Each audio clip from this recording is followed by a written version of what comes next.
It's the Chronicles of a Gooner, the Arsenal podcast brought to you by 90 Min, and we are live.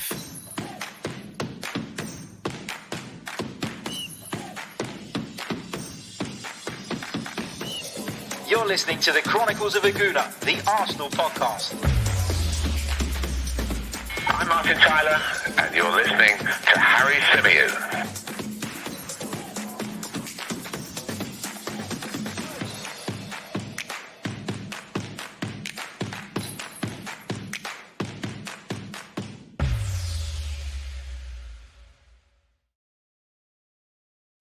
Hello, and welcome back to the Chronicles of a Gooner, the Arsenal podcast brought to you by 90 Min. As ever, I'm your host, Harry Symeou, and it's another one of our tactical analysis shows. We're going to be looking back on Arsenal's 1-0 win at Stamford Bridge on Wednesday night.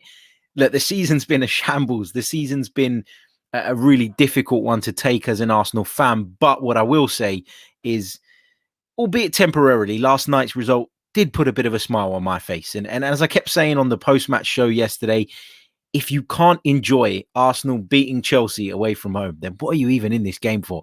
And I honestly feel that. I honestly believe that. You know, it doesn't paper over all of the cracks. It doesn't mean that we should forget all that's occurred this season, or that we should jump to conclusions of the opposite spectrum in comparison to the ones we were drawing after the Villarreal exit. But take some positive out of it. Take some, happiness, some joy out of it, because we deserve that, don't we? It's been a really, really tough season. Big hello to everybody in the live chat. Hope you are all well. Omar in the comments says, masterclass. Parking the bus and scoring from a mistake is considered a masterclass these days. Wow. I haven't said, Omar, that it was an Arteta masterclass. That's why I put a question mark in the title. Was it an Arteta masterclass? Or were Arsenal just extremely fortunate last night? We're going to try and come to that conclusion between now and the end of the show by looking at the tactical side of the game, looking at the tactical aspects of it, how it played out, who benefited from Mikel Arteta's decision to change the shape, who perhaps suffered from it, and we'll try and come to that conclusion between now and the end of the podcast. So, of course, Mikel Arteta went into the game against Thomas Tuchel's side and changed the system. Now, Thomas Tuchel, since he's come to Chelsea, has played this 3-4-2-1 system. It isn't a 3-4-3. It really isn't that. What you see from Chelsea when they play this way is you see their two players in support of the striker, who was last night, of course, Kai Havertz. In this instance, it was from the start, it was Mason Mount and Pulisic. They play in a tucked-in role. They do not occupy the wide spaces. They are not wingers. They are inside, either attacking midfielders or forwards, depending on what you want to call it. And Arsenal actually matched them up like for like to the T. Brave, bold decision from Mikel Arteta. It's a decision that I said in the lead up to the game I certainly wouldn't have made. I thought it was too big a risk to try and sort of overhaul our way of playing completely in order to try and nullify Chelsea. If we look at how Arsenal lined up, it was a back three of Rob Holding, Pablo Mari and Gabriel.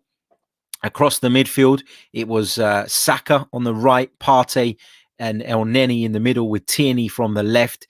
Emile Smith-Rowe and Odegaard were the two inside midfielders, or inside attacking midfielders, or inside forwards, whatever you want to call them. That was Odegaard and Emile Smith-Rowe, and Pierre-Emerick Aubameyang led the line. Now, if we look into some of the statistics off of the back of yesterday's game, right? Because, if you're going to play a game against a side that are superior to you, and you are going to give up 68% of the possession like Arsenal did, you're going to allow your opponents 19 attempts at goal in comparison to your 5, then you have to accept that there is going to be an element of luck involved if you're going to get over the line, if you're going to win.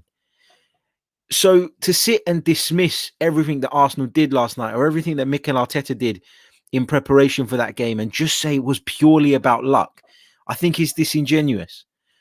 I said after the game last night that my opinion on Mikel Arteta has not completely shifted off the back of what happened last night. But if we're going to criticize him when he gets it wrong, as I said yesterday, then you have to give him praise when he gets it right. And if we just focus on Chelsea for a moment, I'll just take you over to the tactics board. If we focus on Chelsea just for the moment and we sort of spread the players out a little bit, we move them upfield and we try and give a better picture of maybe how the game sort of would have panned out normally rather than both sets of players in their own half.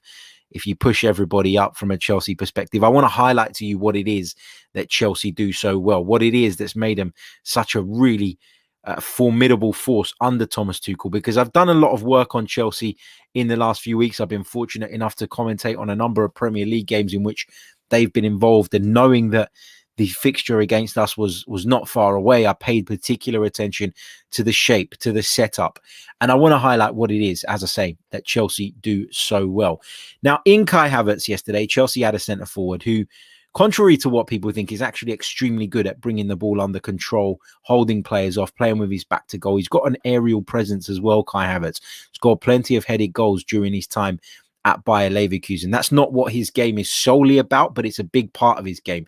And Thomas Tuchel's idea was to get Mason Mount and Christian Pulisic, who have both proven that they can chip in with goals, get as close to him as possible. Those guys are not tasked with going out to the wide areas and trying to pull the centre-backs across.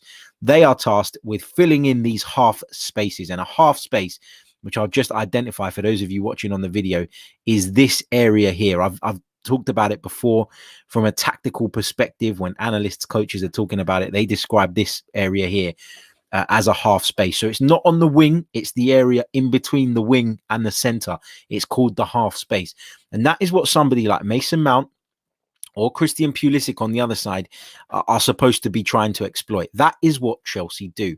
And why do they do that? They do that because they want to create an overload and pandemonium in a key area of the pitch, whilst allowing their wing backs, if you like. You know, yesterday we saw Ben Chilwell on the left and we saw Reece James on the right to get forward, expose the wings. And when they do get beyond, they've got options to pick out. They have got options because they've got not just the centre forward taking away the attention of the defenders, but they've got the likes of Mason Mount, Christian Pulisic coming in. And often you'll see under Thomas Tuchel, Chelsea have had a lot of joy from getting in behind in the wing areas and pulling balls back across the penalty area to those three players who are now in the centre. In doing this, in playing in these half spaces, particularly against a four-man defence, they can cause real trouble. You know, against a four-man defence, they can create those overloads, and it can be 3 against 4 with the 2 wing backs coming forward as well, making it 5 against 4.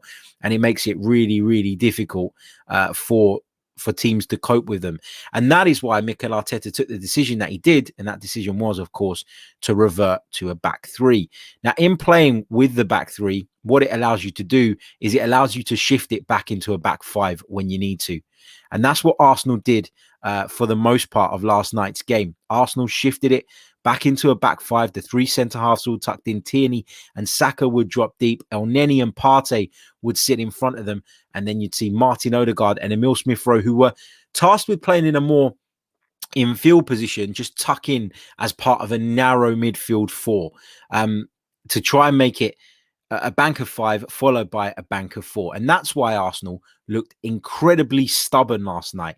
Yes, Chelsea had shots at goal. Yes, Bernd Leno made a couple of really good saves. Yes, they hit the woodwork, etc., etc. But what I'm talking about is Arsenal being stubborn. I can guarantee you that had Arsenal played in the usual way of playing with a 4-2-3-1, bombing those fullbacks on without having the added stability of a third centre-back, Arsenal would have been absolutely torn to shreds by Chelsea last night. So Mikel Arteta, in hindsight, and hindsight is a wonderful thing, was proved right to do what he did. Is it an Arteta masterclass? I think masterclass is probably a strong word. I think masterclass is probably going a little bit overboard. But what you cannot deny, whether you're Mikel Arteta in, whether you're Mikel Arteta out, is that Mikel Arteta's decision to play that way, Mikel Arteta's decision to match Chelsea's system, to add the additional stability that comes with an extra central defender, to take away from the forward line by removing another attacker and partnering up Thomas Partey and Elneny alongside the fact that we had the back 3 behind them. contributed to Arsenal getting all 3 points. Was it the be all and end all? You could argue no. That of course the goal came from a mistake. And you could argue that Arsenal were kind of fortunate in certain situations. I wonder if, in hindsight, the officials or Chelsea fans will be looking back at that incident involving Rob Holding in the first half and feel they might have deserved the penalty. There is a lot of factors you have to consider here. But what I am saying is that while I am a little bit skeptical of calling it a Mikel Arteta masterclass, you cannot deny that his decision to change it up to match Thomas Tuchel actually worked and went some way in contributing to Arsenal picking up a massive 3 points. Now, look, Arsenal, prior to this season, as I pointed out last night, hadn't won away at one of the big six since 2015. And we've done it twice this season. For the first time since 2003, 2004, the invincible season, Arsenal have done the double over Chelsea in the Premier League. So that shouldn't be sniffed at. And I appreciate that the progression overall hasn't been there. And again, as I just want to reiterate the point. I said it after the Villarreal game. I was really angry, frustrated, wanted Mikel Arteta out, thought that somebody else needed to come in. And I'm still leaning towards that side of the debate. Mikel Arteta has got a lot of work to do to convince me again that he is the right man to take Arsenal forward. But credit where credit's due. I thought he got it wrong. I thought he got it right. Yesterday. And for that, he deserves praise. Now, there were some players who this system, from an Arsenal perspective, didn't work for. And there's no getting away from that. And I'll highlight those players now. If we reset everybody back into the positions they're supposed to be starting in, if you like. I didn't think that Bukayo Saka benefited from playing this way. I thought that Bukayo Saka struggled with being pinned back so much. Bukayo Saka has played in defenses, has played in defenses where Arsenal have been the stronger side and has prioritized getting forward. He wasn't able to do that yesterday because Chelsea were so strong, because Chelsea pinned him back. And I thought he looked a little bit uncomfortable, having to run back towards his goal all the time, having to, make blocks, make challenges. I didn't think it suited Bukayo Saka, and I don't really like Bukayo Saka in this position. For Kieran Tierney, on the other hand, though, I thought it worked brilliantly because he was able to tuck in and support Gabriel on that left-hand side, but equally, he was able to get forward with a bit more freedom, knowing that there was a little bit more stability behind him. And he did that. I guess Arsenal did that as a team very sparingly, but when they did, I thought Kieran Tierney at least carried a threat by making the right runs. I didn't think the system particularly suited Gabriel. I thought that Gabriel struggled with it. When Arsenal are playing out from the back, what you see is in this system in particular, is you see Holding having to pull out there. You see Gabriel having to pull out to the left. And when Gabriel picked up the ball in this kind of area, almost like a left back, I thought he looked really uncomfortable. I think that there are some centre backs that are suited to playing in a 2, and there are some that are suited to playing in a 3. And with Gabriel, I think, and as I pointed out last night, when he plays as part of a 2, particularly alongside David Luiz, the responsibility of progressing the ball, dealing with the press is not as high, because David Luiz normally takes that role on. And David Luiz, we know, for all his faults, has the technical ability and the composure a lot of the time to do it, and to do it successfully. Gabriel, not so much. And I thought he was another example of a player who struggled actually with the adaptation of the system. However, on the other side, I thought Rob Holding dealt with it brilliantly. And Rob Holding has shown in years gone by that he's probably his best position is on the right of a back 3. Some of his best performances, again, as I pointed out last night, have come from playing in that position. So there are players who it suits, there are players who it doesn't suit. Emile Smith-Rowe was able to do what Emile Smith-Rowe does, and that is pick up the ball in all kinds of areas, whether that be on the left, whether that be on the right, whether that be centrally. From this position, he was able to get out and try and combine with Kieran Tierney when he was getting forward. He tried to get close to Pierre-Emerick Aubameyang, as he did for the goal. But for Martin Odegaard, I thought he was another example of someone who didn't quite look right in it. So, it's not something that you're going to see every week. I'm not sure it's something that you should see every week, but for years and years and years, as Arsenal fans, we were up in arms about Arsene Wenger failing to adapt tactics to deal with teams that were better than us. Mikel Arteta has done that.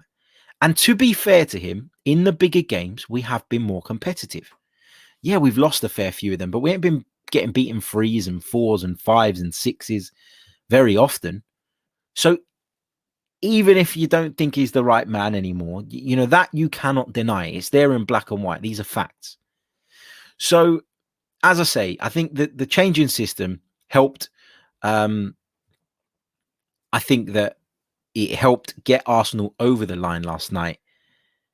But you have to take into consideration the other factors as well. And some of those factors were that we had the rub of the green in certain moments, that Chelsea made 7 changes with a view to the FA Cup final coming up this weekend. And Thomas Tuchel spoke about that in his post-match interview. He talked about the fact that maybe he'd made too many changes. So just to be clear, I'm not saying that this was a Mikel Arteta masterclass. All I'm saying is that the impact his change in system had on Arsenal getting over the line is undeniable, and that's how I see it. Let me go over to the live chat. Get your questions in. I'd love to pick up some of your questions as we move through the rest of the show. Just a quick reminder while I'm waiting for you to fill up the chat box.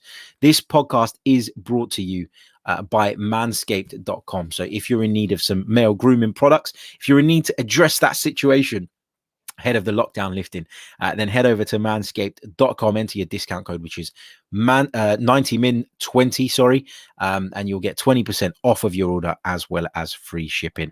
Some great products. I can attest to them working extremely well, so do check it out. Head over to Manscaped, and we thank them as always for their very kind support. Let's see what we've got here in terms of your comments. Marble Halls TV says, Mikel out-tactic Tuchel, but effed it up against Emery. Agamu Busaka says, hi, Harry, live from Kenya. How you doing, mate? Hope everyone is good over there. He says, we defended well. If we had defended half of what we did against Chelsea all season, we could be top 4 now. See, the thing is, Agamu, is that there's been a lot of sort of misconception floating around about Arsenal and the reasons why our season is going to turn out to be, quite frankly, a bit of a disaster. It's not because of the defending, my friend. It really isn't. You know, Arsenal have the joint 3rd best defensive record in the Premier League. Arsenal have an identical defensive record in the Premier League this season to Manchester United, who are sitting 2nd. That's not been the issue. The issue has been at the other end of the pitch. And even yesterday, when I had the game on Sky Sports, they brought up a stat on the screen, which talked about the teams with the most individual errors that led to goals, and Arsenal weren't even in the top 5.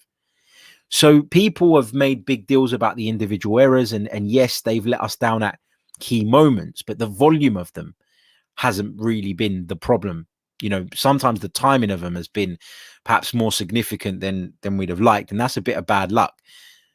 But in terms of the volume of individual errors and in terms of the volume of mistakes that we're making, we've cut down a lot. And for all the criticism and stick that Mikel Arteta will get, and most of it deservedly so, the one thing you cannot deny is that defensively we are a better side than we were prior to his arrival. Steve says, Chelsea were not guaranteed top 4. I'm surprised by their amount of changes. I think there was a bit of arrogance there, Steve, from Chelsea. You know, they've been formidable. They've made changes and got away with it in recent games. Probably looked at this Arsenal side, void of confidence, really struggling, and felt that they could get over the line with the team they picked. And when you saw their team on paper, you'd have still said it was strong enough. But I think there was a little bit of arrogance there, perhaps. Krish says, so you want park the bus tactics every time we play a big team? That's not what I'm saying, Krish. You know, down the line, you'd hope that Arsenal would be at a point where they can go toe-to-toe with the big sides.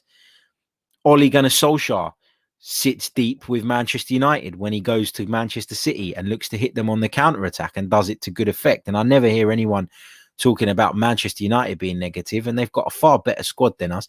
They've got far more attacking talent than us, far more, stability than us. So I'm not saying I like it or that it's the ideal way of playing, but I'm not dead against it when it comes to games in which we are playing superior opponents. And one, as I've said, one of the things I used to slag Arsenal off for in the past was not recognizing that there was a golfing class between us and some of our opponents, and trying too hard to play our own game to the point where we just completely left ourselves open and were completely annihilated. Think about how many of those bad results: 6-1s at Chelsea, 6-1 at Old Trafford. We had a 8-2 at Man United. We've had loads. 5-1 at Spurs. We've had some bad ones. Russ says, masterclass. Come on, Harry. Chelsea had their flip-flops on. As I said, Russ, I'm not claiming it to be a masterclass. I put it in the title and a lot of people have jumped on that. But there is a question mark after the title. Was it a masterclass? And the whole purpose of this pod was to come to the conclusion as to whether it was or whether it wasn't. And my conclusion, and I don't know what you guys think, feel free to let me know in the comments, but my conclusion is that whilst it was not a Mikel Arteta masterclass, you cannot deny, as I keep saying, that his decision impacted on our ability to get the game, and in a positive way. Steve Stone says, is it worth me looking at the table to see if we can still make Europe? Steve, I mean, the approach I'm taking to it now is, if we win against Crystal Palace in our next Premier League game, I'll have another look at it. Because as Mikel Arteta quite rightly pointed out last night, it's not in our hands. And so I don't want to build on this false sense of hope to be let down by another team. It's bad enough being let down by your own, but when it's out of your control, it's even worse.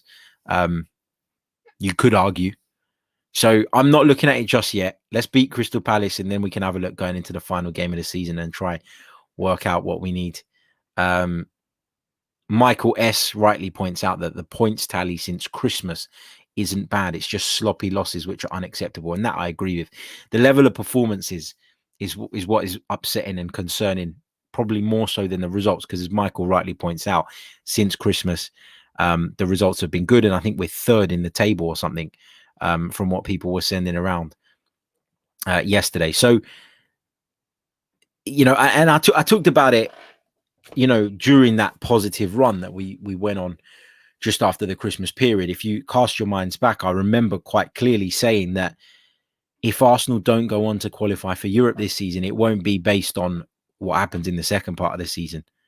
Yes, it plays a part. You could win every game and recover, but that wasn't going to happen. The reality is of our situation, that it was built, it was created, it was caused by a really sloppy period that we had in the lead up to Christmas, rather than what's occurred after it.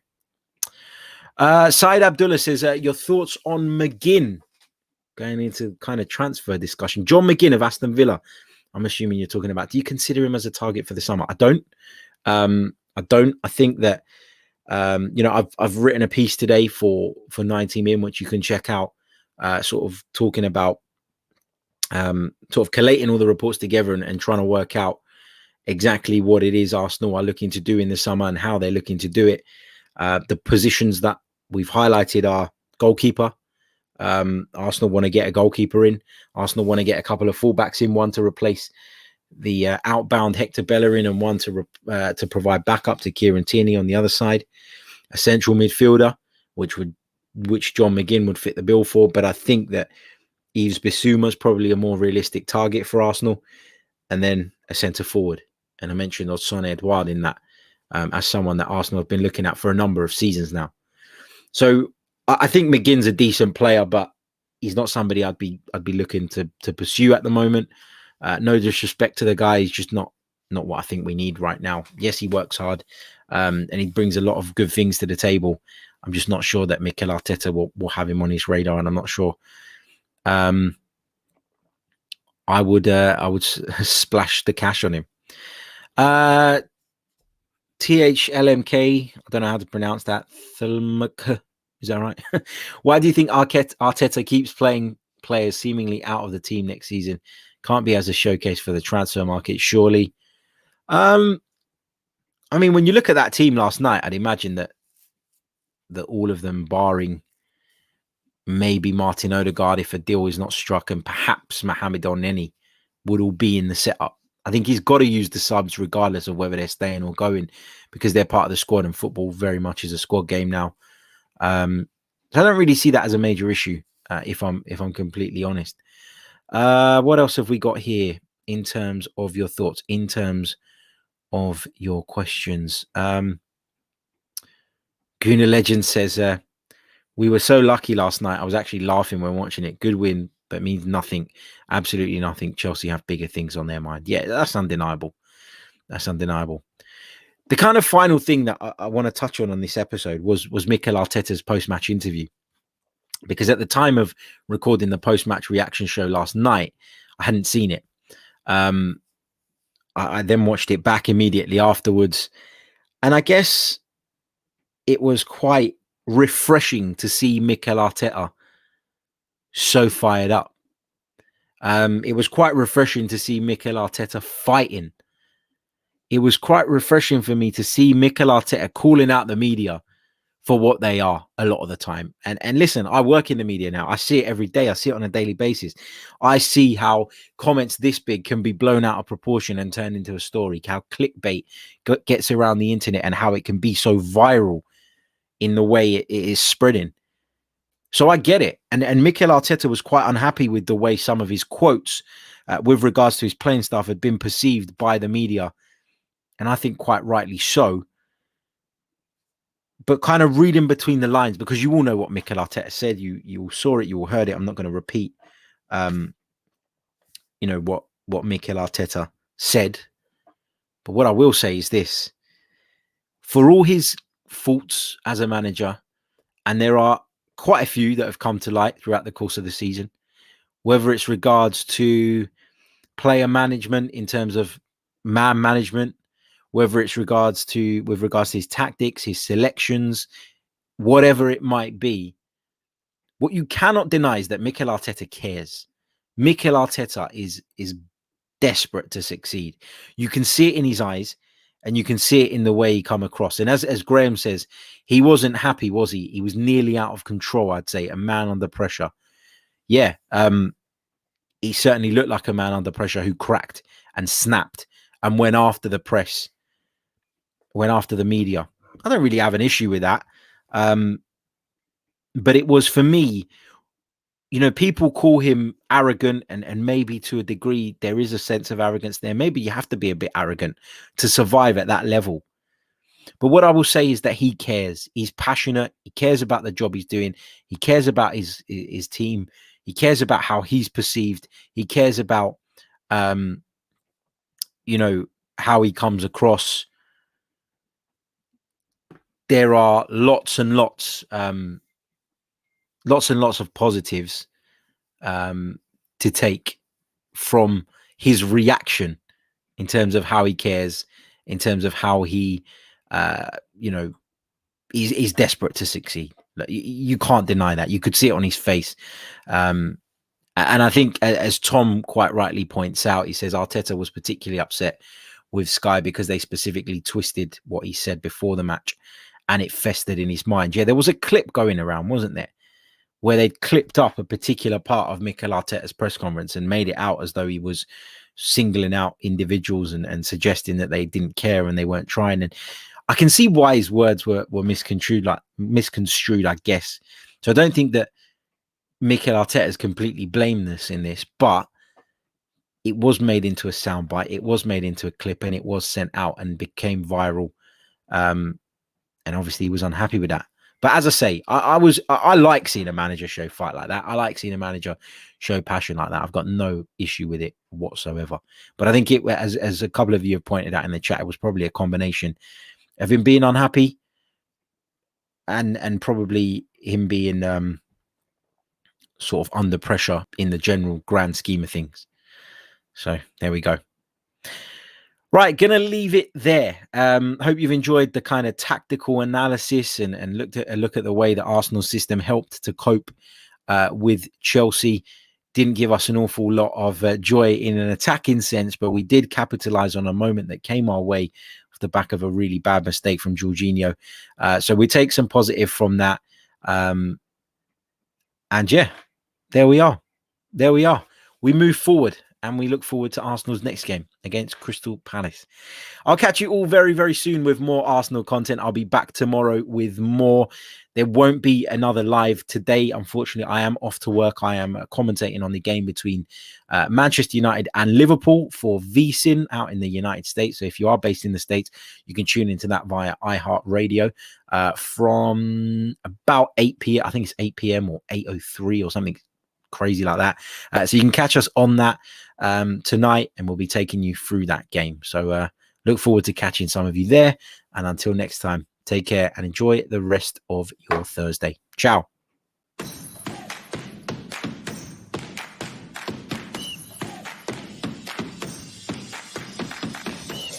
You're listening to the Chronicles of a Gooner, the Arsenal podcast.